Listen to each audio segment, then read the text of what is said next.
Sullivan's characteristic stiff posture and limited neck mobility became so associated with his persona that comedians regularly incorporated these physical traits into their impressions of him.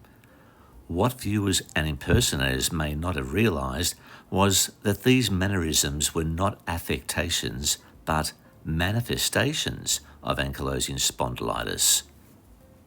According to Gerald Nachman's biographical work, Right Here on Our Stage Tonight, Ed Sullivan's America, Sullivan's rigid movements were directly related to his spinal condition, which had fused portions of his vertebrae.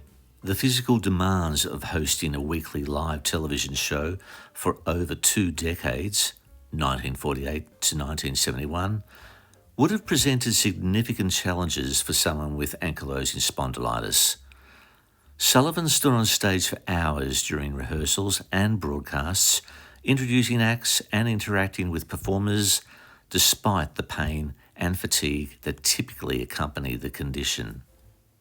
Former production staff members have recalled in media interviews how Sullivan would sometimes require assistance moving around the studio during commercial breaks, yet would appear composed and professional once the cameras resumed rolling. During Sullivan's era, treatment options for AS were extremely limited. The primary medications available were aspirin and phenylbutazone, an anti-inflammatory with significant adverse effects that has since been largely removed from human use due to safety concerns. Sullivan's ability to maintain his demanding schedule despite these limitations was remarkable. His show aired live every Sunday night for 23 years, with Sullivan rarely missing a broadcast. The program became a cultural institution, introducing Americans to performers ranging from Elvis Presley and the Beatles to opera singers and classical musicians.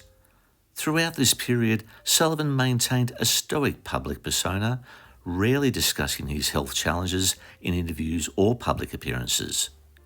This reluctance to discuss personal health matters was typical of his generation's approach to chronic illness, something to be endured privately rather than discussed publicly.